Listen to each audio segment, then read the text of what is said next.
The morning sun crept silently through the window blinds, lighting up a small apartment in the heart of Lagos. Alex stood before the mirror, his reflection shaky, not from nervousness, but from self-doubt. He wore a black suit too expensive for his situation, a gift from his fiancée's father. He straightened his tie, his eyes unable to hide the weight in his heart. He whispered, barely audible even to himself, "I don't have money, but I love her. Is that enough?" The door creaked open. Joseph, his best friend and childhood companion, entered with a small camera hanging across his chest and a smile that filled the room. "Guy, what are you still doing here? The bride is already descending the stairs." Alex gave a dry chuckle, then turned to him slowly. "Do you think I'm rushing into a mistake?" Joseph furrowed his brows. "A mistake?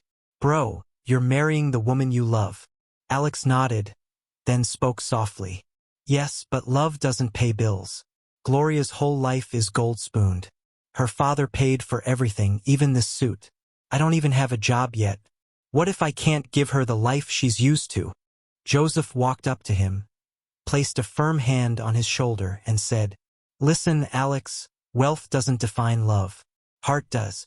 You're not broke in character or faith, that's what counts.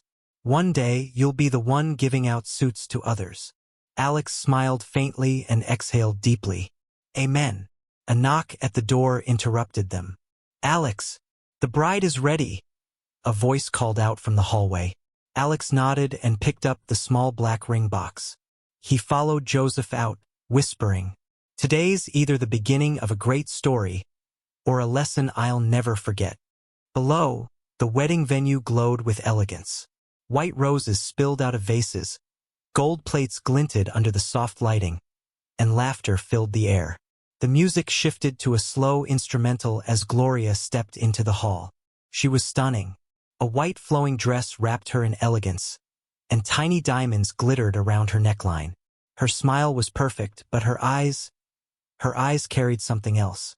A flicker of hesitation, a shadow of a second thought. Her father, Mr. Jerry, a man draped in pride and power, proudly walked beside her, leading her like a trophy onto the stage. Alex stood there, heart pounding, as the pastor asked, "Do you, Gloria, take this man to be your lawfully wedded husband?" She glanced toward her father, who gave a slow, approving nod. She then turned to Alex. "Yes, Ido." The crowd erupted in joy. Camera lights sparked like stars, and the music rose. Everyone celebrated. Everyone, except Alex's soul. Somehow, his heart still felt unsure. Leaning in close, he whispered into her ear during the hug, "Thank you for loving me, even though I have nothing yet." Gloria just smiled faintly. No words. No answers. Alex held her hand tight, not with confidence, but with desperate hope. 2 months later, the glossy smiles had faded. Inside her father's company, Gloria sat laughing in his large mahogany office. She wore a sharp red office gown, gold accessories glinting on every finger. Mr. Jerry slid a file across the table. "Sign here. This role will make you my second brain. Executive assistant to the CEO. You'll handle key projects and meetings. And when the time comes, this company will be yours." Gloria flipped through the paper casually, signed, then looked up smiling. "Daddy, thank you for making life this smooth. You're my only child, Gloria. You deserve the best." Back in their apartment, the story was different. Alex sat in a plastic chair under a slow-turning fan. His shirt was wrinkled, his eyes tired. A laptop rested on his lap, displaying the 10th proposal he'd emailed that week. "Please find attached my offer for your school building project," he typed. Then he stared at the empty room, whispered, "God, just one yes, one chance." In the early days, Gloria was a rock, bringing Alex food, patting his back with sweet encouragements like, "Don't worry, babe, things will turn around." But love spoken under pressure fades like cheap perfume. One morning, Gloria stormed into the room, dressed sharply for work. Her high heels stomped on the tiles like war drums. "You're still in bed?" she snapped. Alex looked up, scrolling through emails. I sent out some proposals. There's a school project in Ishia. I applied for it early this morning. She laughed, not kindly. Every week, it's one new project you're about to get. But nothing ever works out. I go out and bring money daily. You sit here hoping. For what? Alex sat up. His throat felt dry. I'm a building engineer. Takes time. Relationships. Bidding. It's not laziness. Gloria folded her arms. All I know is I'm tired. Tired of sponsoring this marriage. Tired of acting like we're fine. Tired of being the man around here. Then she spun around and left the room without another word. Alex stared at the blinking cursor on his laptop. None of it made sense anymore. That evening, the doorbell rang. Alex opened the door and there stood his salvation in sneakers, Joseph. Surprise, bro. Joseph grinned, waving a nylon bag filled with snacks and malt drinks. They sat in silence, chewing gently in a dry room as the fan whispered above them. Joseph finally broke the silence. You're looking thin. You okay? Alex smiled, pain lurking behind his eyes. Gloria doesn't believe in me anymore. She speaks like I'm a joke. Joseph shook his head. That woman doesn't know your worth yet. But you can't give her more chances to break you. You need to move smart and move fast, or she'll finish you. Just then, Gloria walked in from work. The perfume hit before the heels did. She saw the snack wrappers. Joseph relaxed on the couch. So this is what you do while I work? Sit here with your unemployed friend. Joseph stood, surprised. Evening, Gloria. She didn't respond, only glared at Alex. No shame at all. Then she turned and vanished into the bedroom. Joseph turned slowly toward Alex. Is this how she speaks to you now? Alex said nothing, but his silence screamed louder than words. That night, the apartment was quiet, painfully quiet. The kind of silence that screams between two hearts growing further apart. Alex sat on the edge of the bed. Gloria lay with her back turned, the blanket pulled high over her shoulders. He cleared his throat. Gloria, can we talk? Silence. Please, he whispered. What you said today in front of Joseph. It really cut deep. Still no reply. Only the faint hum of the fan above. I know I'm not rich yet, but I'm trying. Every day I send out proposals, follow leads. It's not easy out there. He paused, then added softly, Maybe your dad can help out. Not money, but just one connection. If he helps me get a small contract, I'll make sure I prove myself. The silence finally broke with a sharp voice. So that's it. Gloria spat, sitting up fast. That's why you married me? For my father's influence. Alex was stunned. No, that's not true. I married you because I love you. I was just asking. She threw the blanket off and stood up. Keep your request to yourself, she hissed. You must really think life is that simple. You think my father will just hand work to any broke contractor because he's my husband. Alex reached for her hand. She pulled away. I should have known better, she snapped, walking toward the door. Next time, think before you speak. The door slammed shut behind her. And Alex? He just sat there, broken in a room that no longer felt like his. Days passed like a punishment. Gloria barely spoke. Her footsteps around the house were loud, sharp, full of hidden anger. Alex lived mostly in the small corner of his study nook, trying, praying, hoping. Then one morning his phone rang. It flashed the one name that always brought light, Joseph. Alex answered quickly. Bro, guy. Joseph boomed from the other side. I got the job. That construction firm I told you about. They hired me. Signed the deal yesterday. Alex's smile broke through like sunshine after rain. What? That's amazing, Joseph. I'm so happy for you. Wait, you're not ready. That's not all. They gave me a brand new car. And a 2-bedroom flat in Lekki. Alex's joy turned into quiet shock. He tried to hold the excitement, but his voice betrayed him. Wow, that's huge, man. I'm proud of you. You're next, bro. I believe in you. Just hold on. They ended the call. Alex looked around the empty apartment. He was happy for Joseph, truly, but beneath that happiness, a quiet sadness grew. When would it be his turn? The following Monday felt different. Alex woke up determined. He wore a crisp shirt, neatly ironed, sprayed himself with his best cologne, then picked up his file full of building designs and project proposals. He had a meeting that morning, a big one, but how would he get there? Gloria had already left with the main car. Her second car sat idle in the garage. He stood by the sedan for a moment. "Just for today," he muttered under his breath. He took the keys and drove off, heart pounding. At the construction office, he met with the project director, a sharp-looking man named Mr. Adebayo. The mood in the room was promising. "Sir," Alex said confidently, "this proposal highlights cost efficiency, speed of delivery, worker safety, plus, I've led multiple site teams before. All I need is a shot."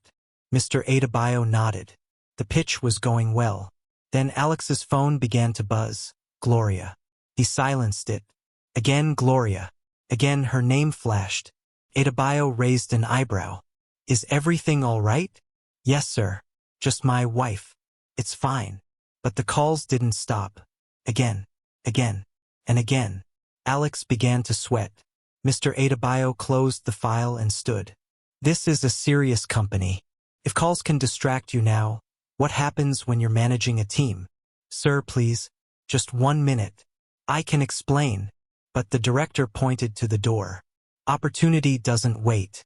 You need discipline. Please see yourself out." Alex's heart shattered, but he obeyed. He walked out of the office, legs heavy, and sat in the driver's seat. He opened his phone. 15 missed calls from Gloria. Then it rang again. He answered. Her voice came sharp as a blade. "Why did you take my car?" "I had a meeting." "And that gives you permission to use my things?" "What are you, my driver?" "It was just for today. I didn't want to be late." "And Gloria, you've ruined everything. Your calls distracted me. I lost the deal." Her laughter was cold. "So now your failure is my fault?" Alex exhaled into the phone, desperate. "I'm doing my best. I just need support, not attacks." "Then support yourself. But not with anything of mine," she snapped and cut the call. Alex sat speechless, staring through the windshield at the city that just shut one more door in his face. That evening, he returned home slowly. Gloria was waiting, arms folded. "Where's my key?" He handed it over in silence. She snatched it from his hand. "Don't ever touch my car again." "Why are you treating me like this?" Alex asked, his voice low, tired. She took a step closer. "You married me and brought shame to my name. My friends mock me because of you." Alex's anger stirred for the first time. "I married you because I loved you, not for your money." "Then you should have married someone as broke as yourself," she spat. He turned away, trying to keep calm. When suddenly, something unexpected happened. She spat on his face. Time froze. Alex wiped his cheek slowly. His hand trembled. He raised it halfway instinctively but stopped midair. She smiled, unfazed. "Do it. Touch me. One slap and I'll have you arrested. My father will handle the rest." Alex lowered his hand. No words. No fight left. He walked away quietly like a man whose soul had just died. That night, he stared at the ceiling while she slept peacefully. Across the bed. Across the world. 1,000 miles between their hearts. The next morning was strange. Alex hadn't eaten. He hadn't slept. But like every day, he sat with his laptop, searching, emailing, hoping. Then the door shook violently. Bang! Bang! Bang! He jumped to his feet, walked hesitantly toward the door, pulled back the blinds. 3 men, 2 soldiers, and the third Mr. Jerry, Gloria's father. The look on his face. Rage. Alex opened the door. "You dare hit my daughter?" "No, sir. I swear I never." But before he could plead his case, the soldiers stepped forward. One grabbed his arm. The other yanked his collar. "Wait. Please let me explain." Nobody listened. They dragged him out. There, outside the gate, stood Gloria. arms folded, cold and proud. Watching, phone in hand. Alex turned to her one last time with watery eyes. "Why?" he asked. "Why are you doing this?" But she didn't speak. Not a single word. The car door slammed. And as it took him away, so did every ounce of trust in his heart. The army truck stopped inside the worn walls of the local military barracks. Alex was shoved down, landing hard on his knees. The ground scratched his skin. A bucket of freezing water landed over his head. No warning, no mercy. "Get up!" one soldier barked. Alex sputtered, gasping for air, confusion in his eyes. "I didn't touch her," he whispered. But no one listened. They made him crawl across sand, stones, gravel. They kicked his side each time he slowed. His back ached. His arms shook. But worse than the physical pain was the silence in his soul. The betrayal. The humiliation. The cold memory of Gloria standing like a stranger at the gate. Watching. Not defending. Not even blinking. 3 days later, Alex was released. His steps were slow. His body was covered in bruises and wrinkled bandages. A nurse had patched him where she could. But some wounds, the real ones, no needle could reach. He returned to the apartment they once shared, the place that once smelled like love and future plans. Now, it just smelled like loss.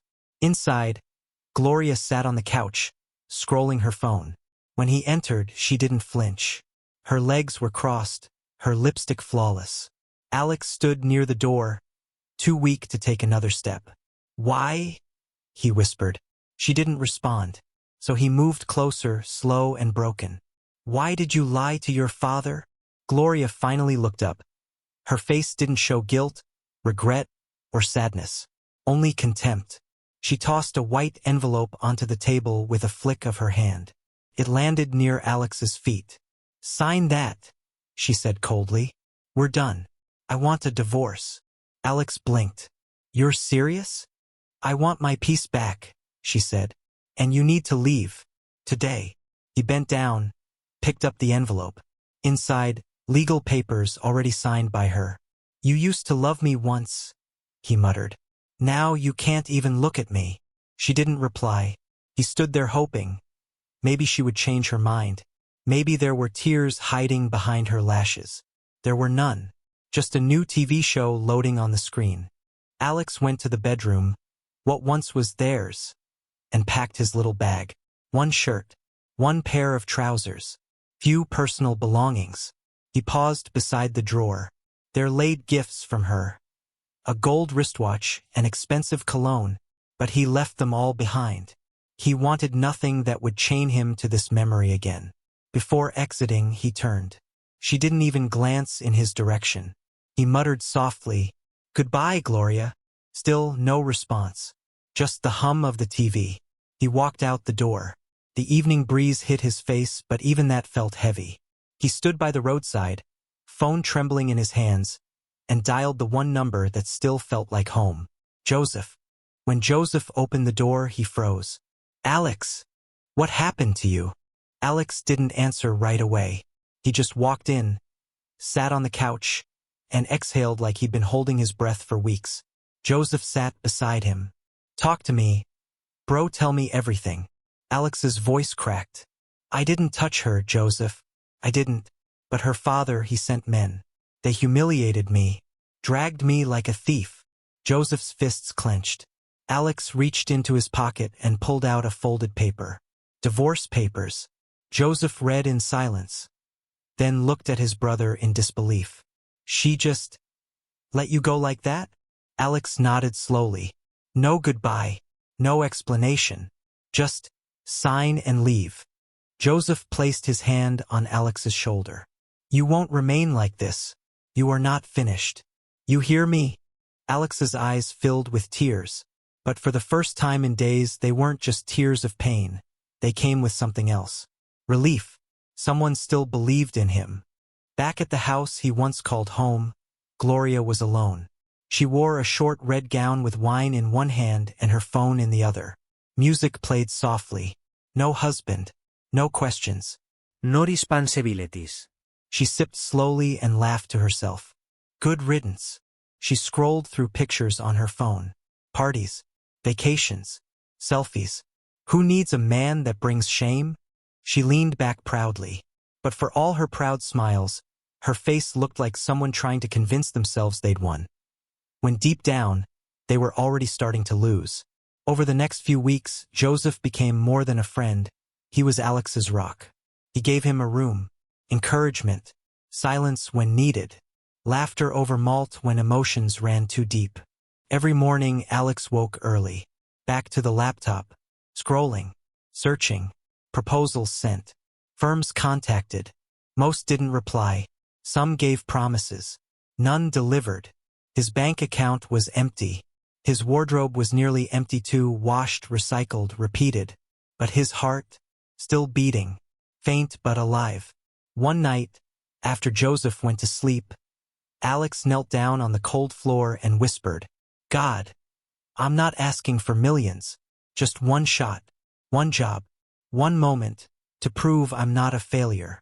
The next day, while others dressed for brunch and weekend vacations, Alex wore his cleanest shirt and walked toward a place he hadn't stepped into for months. His old church.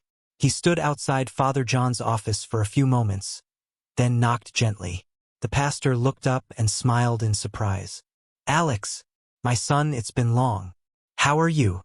Alex half smiled and took a seat. "Sir, not well. Everything's crumbled." He poured out his heart. The job rejections, the betrayal, the arrest, the divorce, his hopelessness. Father John sat quietly, listening, not interrupting. When Alex finished, the room was still. Then the man of God stood and laid a calm hand on his shoulder. "God is not blind, my son. He sees. He will restore what is broken." He prayed over Alex, gently, powerfully. After the prayer, the pastor looked him in the eye. "While you wait for opportunity to knock, why not build opportunity with your own hands? You have skills. Start small. Let your hands work even if your name isn't yet big. God honors movement." Alex nodded slowly. Something had shifted. Not in his bank account yet, but in his spirit. Monday morning in Lagos. Yellow buses blared. Hustle filled the air. But inside Joseph's company boardroom, destiny was planning something. A tall, clean-shaven man stood before a table of directors, placing a blueprint on the table. The managing director explained, "We just acquired new land on the mainland. We need to build fast, start to finish. Offices, warehouse, utility blocks, everything." The room fell silent. Nobody spoke. Then Joseph raised his hand. "Sir, I know someone. He's built structures before. Skilled, organized. He just needs a new chance." The MD leaned forward. "You sure? This is a high-risk contract." Joseph nodded. 100%, sir. His name is Alex." A few murmurs rose. A skeptical director asked, "Any formal firm of his own?" "He works freelance for now," Joseph replied. "But give him a shot, and you'll see results." The MD tapped the table. "All right, bring him in. Let's talk." That evening, Joseph burst through the front door like a man with winning lottery results. "Alex, where you day?" Alex emerged from the kitchen, wiping his hands. "I day. Hope all's good." Joseph took a deep breath and smiled wide. "Bro, the time has come. There's a major new project. I mentioned your name. They want to meet you. Tomorrow morning." Alex froze. "You mentioned me? But they don't know me." "They will tomorrow." Alex blinked quickly, trying to hold back emotion. "After everything, you still believe in me?" Joseph clapped him on the back. "God believes in you. I'm just following his lead." Alex hugged his friend tightly. No words, just silent gratitude. This time he would not fail. The next morning, Lagos was already awake before the sun was.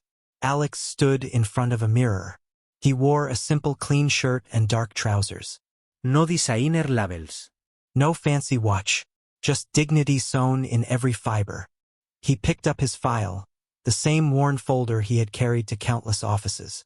Inside, his work samples, designs, calculations, and hope. As he got into Joseph's car, he swallowed hard. "I've been told no 100 times. And it only takes one yes, Joseph smiled. Let this be it. Inside the corporate office, 5 board members sat across a large table. Alex entered humbly. The lead director looked at him coldly. You're the architect Joseph recommended? Yes, sir, Alex replied. They nodded. Gesture. Show us what you've got. Alex opened his file and placed it gently before them. He spoke clearly, not to impress, but from experience. He walked them through each design, efficiency, cost control, emergency compliance. He didn't ramble. He knew. When he finished, the room was still. Then the MD leaned forward. We like what we heard. And what we saw. Pause. We're awarding you the contract. Boom. Alex didn't know whether to cry or stand up or sit still. The words echoed. $700,000. A full housing project. Offices. 2 warehouses. A generator house. Everything he'd studied for. Prayed for. Suffered for. Thank you, sir, Alex said, his voice trembling. I won't fail you. We'll hold you to that, the MD added. Alex didn't waste time. He got to the site early. Sometimes before the sun. Sometimes before the cement truck. He hired skilled workers. Paid them fairly on time. He carried blocks alongside them. Supervised personally. Caught flaws. Praised perfection. The building rose like a phoenix from ashes. Pillars aligned. Beams held. Floors sang with strength. 3 months into the build, the company directors returned for inspection. And what they saw: solid, clean, efficient. No wasted material. No missing funds. This is rare, the MD confessed. We usually lose money during projects. But with you, we're ahead. They gave him a bonus, a handshake, and a promise. If we ever need building again, we'll call you. Weeks later, another company reached out. Are you the man who built that Lekki project? Yes. New contract awarded. Then another call came. Then another referral. Like fire through dry bush, Alex's name spread through engineering circles. In a matter of 5 months, he went from invisible to in demand. He bought a car, not to stunt, but so he could stop using bikes to visit 5 sites in a day. Then he moved to his own apartment. Not a mansion, but a clean, well-earned space with white drapes and working water. He opened a small office. Hired 2 junior engineers. Alex Engineering and Design. Clean logo, minimalist theme, but powerful results. One evening, Alex stood outside his office, watching the sunset above Lagos roofs. In one hand, his car keys. In the other, a new contract offer. He smiled faintly. I used to sleep on Joseph's couch, he whispered. Now I'm employing people with families of their own. Then his office door opened. It was Joseph. Guy. My brother. They embraced, 2 survivors of broken dreams. This office is fine. Oh, Joseph laughed. It's your prayers that built it, Alex replied. They both sat, light pouring through the windows. You've come far, Joseph smiled. But I think you're just getting started. Alex raised his brow. How do you mean? Joseph leaned forward. You're building houses, but have you thought about owning them? Real estate, Alex asked. Joseph nodded. Buy land, build apartments, rent them out. Developers are cashing out every day. You're already doing the hard part. Alex stared forward. I never thought of that. Well, Joseph grinned. Start thinking fast. Because your name is about to become a brand. 2 weeks after Joseph's idea planted itself in Alex's mind, something shifted. He couldn't pass by a building without counting bricks. He couldn't look at a plot of land without seeing blueprints in his head. Lagos wasn't just a city anymore, it was opportunity. That evening, after a long meeting, Alex opened his laptop, called his bank manager, and said, I want to start investing. Show me options, especially in real estate. The bank manager was surprised. Sir, that's a wise move. I can assist you. By the end of that week, Alex owned shares in 3 real estate companies. He was quiet about it. No show. No noise. Only strategy. A month later, one of those real estate companies messaged him directly. NGR. Alex, we're impressed by your reputation. We saw your name among our shareholders and reviewed your project history. Pause. Would you like to manage a new estate build for us in Akija? Alex didn't pause. Yes, with pleasure. Then something crazy happened. Another firm reached out the next day. Then another. Before long, Alex couldn't even handle every job. His firm was rapidly expanding, and his company account was growing, almost faster than he realized. The same city that once gave him silence was now screaming his name everywhere. Far away from the noise of booming phones and blueprints, Gloria sat alone. Same apartment, same luxury furniture, but emptier than ever. She opened her curtains and stood by the window. Her phone rang dead. Again. "Daddy," she sighed. "Gloria." Mr. Jerry's voice crackled through the line, gruff and tired. "Where is your husband? Why haven't you remarried? When will I carry my grandchild?" Gloria dragged a long breath. "Daddy, please, I've told you. I'm focused on myself now. You're over 30. Do you want to build an empire of loneliness before you have children?" She ended the call abruptly. It wasn't just the conversation that annoyed her. It was the tiny voice inside whispering. "He warned you, and now he's gone." The next evening, Gloria lay flat on her bed, unable to sleep. Suddenly, her phone rang again. Late night call. Not her dad. Her father's housemaid. "Madam, please come quick. Daddy collapsed. He's not talking. We're rushing him to the hospital." Gloria jumped up, fumbled for her keys. Her hands shook as she drove through the wet Lego streets. Tears rolled down without asking permission. "God, please. Not like this. Not now. Not Daddy." Flashbacks came. His voice asking for grandbabies. The proud look when he gave her that CO assistant title.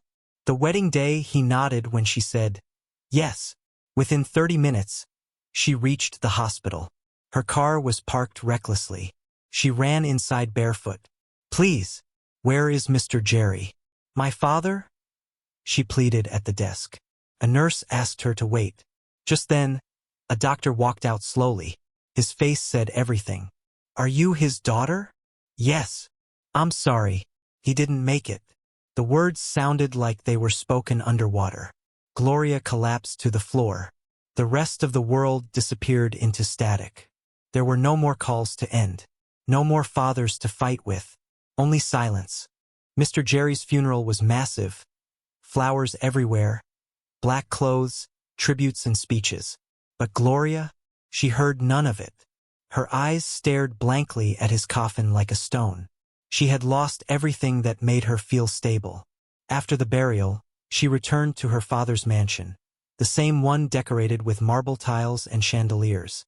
But just when she stepped out of the car, two men in black suits walked toward her. "Madam Gloria?" one of them asked. She nodded slowly. "We're from Platinum Loans Limited." "Loans?" she repeated, confused. The taller man opened a brown folder. "Your late father took out several real estate loans years ago. He used his properties, including his construction company and all houses within Lagos, as collateral." Gloria's lips parted, but no sound came out. "Now that he's gone, the company is being liquidated, and you have less than 10 days to respond, or everything will be repossessed." He handed her the folder and walked away. Gloria clutched the papers, her legs trembling, her whole world spinning. She flipped through deeds. The houses were gone. The cars, gone. Jerry Con Engineering, set for auction. She collapsed at the gate just like she collapsed in the hospital. But this time, no one rushed to lift her up. Not even the driver. The next morning, Gloria walked into Platinum Loans headquarters, this time dressed modestly. No makeup, no high heels. She sat across a loan officer, her hands sweating. "Please, sir, my father was sick. He didn't mean to owe you. Just give me more time." The officer replied without smiling. "Your father had 5 years to settle this. We sent many letters." No reply. She leaned forward, desperate. "Just save the company. That's his legacy." "My legacy." "Too late," the man responded. Jerrycon Engineering has already been listed for auction. The papers are signed. The date is confirmed. You can't stop it. A small tear slid down her cheek. But it didn't soften anything. She was no longer the boss's daughter. No longer the important one. Now she was the one being dismissed by secretaries. 1 week later, a beautiful air-conditioned auction hall in Ikoyi. Hundreds of eyes. Hundreds of papers. Some came with cash. Others came with hopes of flipping company assets. But one face sat quietly at the back. Gloria. Her once golden life now dressed in black and fear. The auctioneer stepped up to the mic. We're opening bidding now for Jerrycon Engineering. 3 warehouses. 2 factory locations. 1 operational headquarters. Starting at $500,000. Hands went up. 550. 600. 720. 800,000. The room buzzed with the hunger of businessmen. Gloria wiped tears quietly under her glasses. Then, a new voice rang through the hall. $1.2 million. Silence. Powerful silence. Everyone turned to see who made the final call. Standing confidently at the back of the room was a man in a sleek black suit. Alex. Sold to Alex Engineering Limited. Gloria's heart almost stopped. The auction ended minutes ago. Voices mellowed. Cameras packed up. Chairs dragged. But Gloria still stood frozen at the back. The world blurry around her. He bought it. He bought everything. Her father's company. Her legacy. Her pride. Now it all belonged to the man she once spit on. Alex stepped out of the hall, signing a document handed to him by one of the agents. Calm. Sharp. Unbothered. Everything about him had changed. His posture. His silence. His presence. Gloria moved quickly across the hallway. Hey, Alex! Her voice cracked as she called out. He turned and faced her slowly. Their eyes met. For the first time in 2 years. 2 cold, heavy years. She walked up to him, stomach tight, voice weak.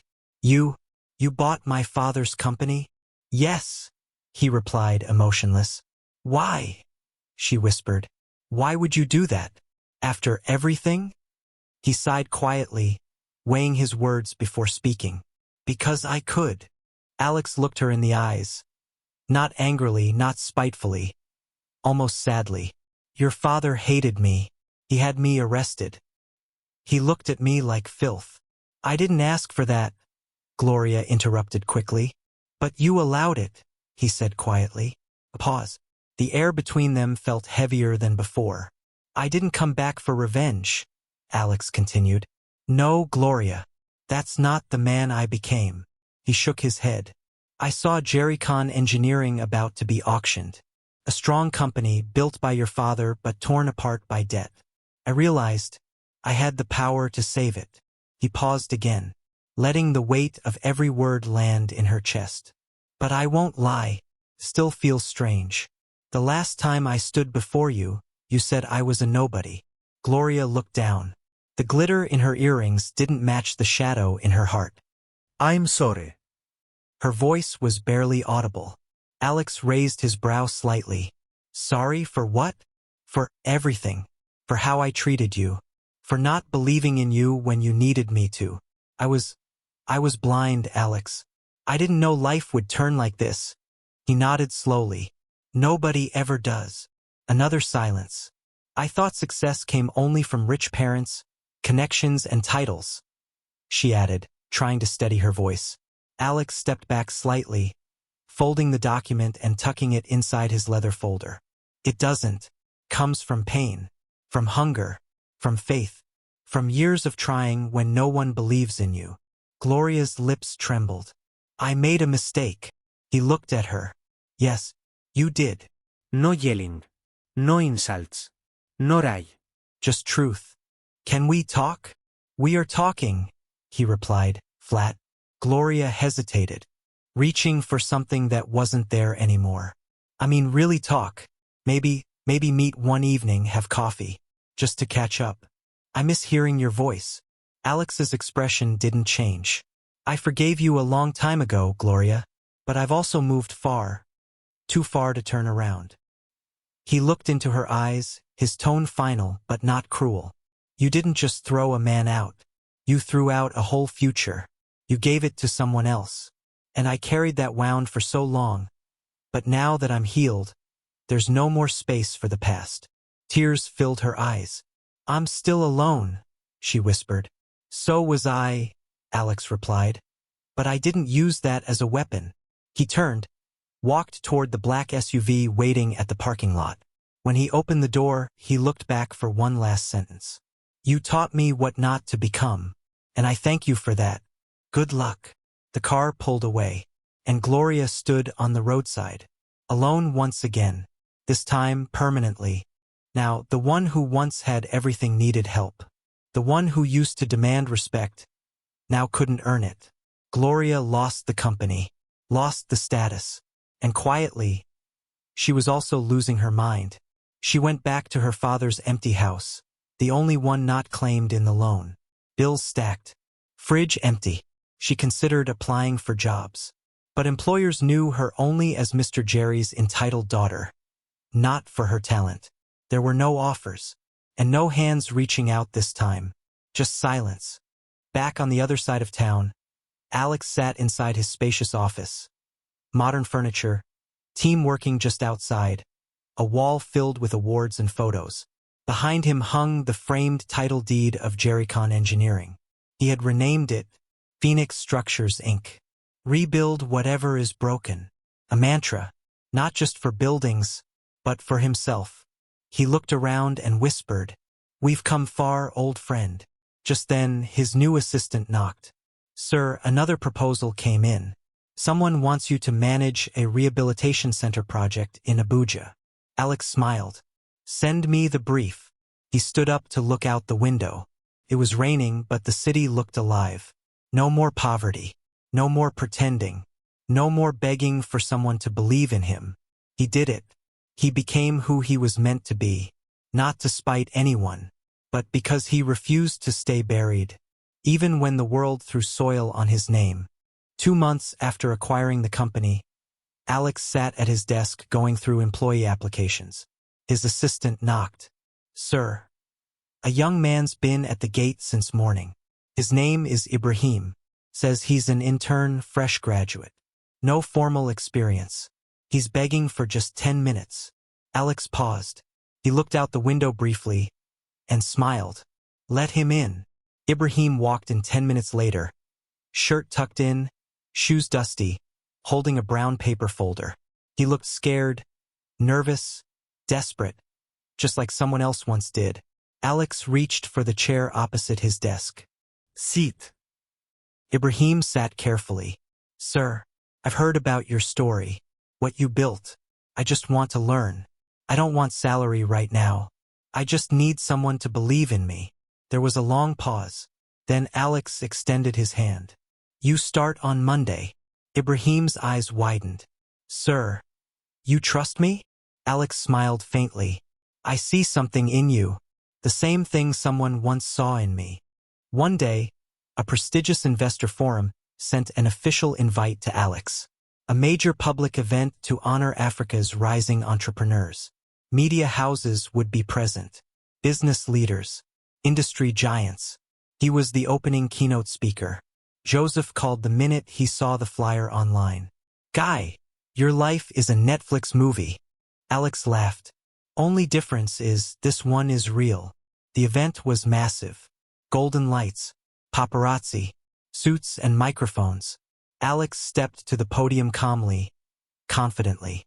Ladies and gentlemen, 2 years ago, I was a man without a car, a job, or a future. Today, by God's grace, I lead multiple projects across 3 states. But more important than success is remembering that rock bottom is the ground where strong foundations are built. Applause broke the silence. Among the audience, someone unexpected sat quietly in a corner, dressed in a simple black gown. Gloria. Later that evening, after most guests had left, Gloria found her way to Alex's private lounge at the venue. He was sitting with Joseph, laughing over a glass of juice. She stood by the door, awkward, uninvited, lost. Alex saw her. He stood up calm, composed. Joseph nodded respectfully and gave them space. Alex, she began, voice shaking. Gloria. He didn't shout. He didn't smile either. You were amazing on stage, she said. Alex simply nodded. She looked around, embarrassed. I came because I wanted to see you one more time. I've been thinking. Death changes you. Losing my father changed me. Watching what you did with his company changed me. Alex folded his arms. So what do you want exactly, Gloria? Her eyes welled up. I don't know. Maybe a second chance? As friends? As something more? He sighed. You're still the same. Asking for comfort while offering none. That's not fair, she said. I've changed. Then you should understand when someone says no. His tone was kind, but final. There's no place for you in my heart anymore. That space healed. It belongs to peace now. Gloria looked down. Her voice came out as a whisper. Okay. Before she left, Alex added, I've reinstated some of your father's old staff. People he fired unfairly. People who depended on this company. I didn't just buy the building, Gloria. I restored the soul of it. She looked at him, stunned. Why would you do that? Even after everything? Because leadership isn't revenge, he said. It's responsibility. Tears started falling. But Alex didn't comfort her. That wasn't his job anymore. Take care of yourself. She nodded, slowly turning to leave. Alex watched her walk away, not out of pleasure, but peace. In the weeks that followed, Phoenix Structures Incorporated launched a mentorship program for young engineers across Nigeria. Ibrahim became the program's first success story. Alex also partnered with renowned NGOs to sponsor education for girls in science and engineering. He wasn't just building his own empire. He was empowering others to build theirs. One morning, Alex stood at his window, watching the city come alive. Staff were already arriving. Clients waiting meetings. Coffee brewing. A calm breeze carried in promise, not pressure. Across town, Gloria stood in her father's old bedroom window. Same street, same city, different mood. She scrolled through her feed. Alex was trending again. Another award. Another expansion. His new app for engineers was launching soon. She smiled faintly, but the smile faded. Because now she knew, deep in her bones, she wasn't part of the story anymore. She was just a chapter he outgrew. 2 years after his name shook the contractor world, Alex stood on stage again. But this time not in a suit. In a simple native attire, speaking to a hall filled with young dreamers. He was opening his new initiative for youth in construction and technology. You don't need to be born with money, he told them. You only need to be born with determination and vision. The rest will grow with you. Behind him, a huge screen flashed images. Site projects, staff, graduates from his mentorship program. One of the graduates was Ibrahim, now leading his own small construction team. He sat in front, eyes bright with hope. Alex's heart swelled. He had become what Joseph was to him. A hand that doesn't push down, but lifts up. Far across town, Gloria walked slowly into a small office building for a job interview at a small real estate agency. Her clothes were simple. Her makeup was light. The receptionist barely glanced at her. She sat in the waiting area like everyone else, no special greeting, no boss lady title. Inside the interview room, the hiring manager asked, "What experience do you have outside your father's company?" She froze. The truth? She had none. All those years, she had relied on name, status, never truly learning the skills behind the seat. I can learn," she whispered. The man smiled politely but closed the file slowly. "We'll get back to you." She knew what that meant. She left quietly. For the first time, she understood what it meant to be unseen. Weeks passed. Alex continued expanding quietly, opening a small mobile app for civil engineers. He quietly funded a foundation that offered free workshops to building contractors in rural areas. His name was no longer just on contracts. It was on lives. Meanwhile, Gloria took a job as a low-level admin assistant at a small interior design firm. Nothing big. No titles. No applause. But it was real, and it was hers.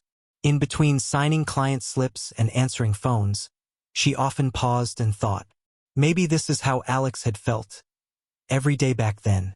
Tired, invisible, hoping anyone would believe. Now she knew, and knowing hurt more than losing. Weeks later, Gloria walked into a hardware marketplace to pick up samples for her boss. As she turned a corner, she froze. There he was, Alex, in a simple white polo and jeans, speaking with a supplier over bulk cement rates.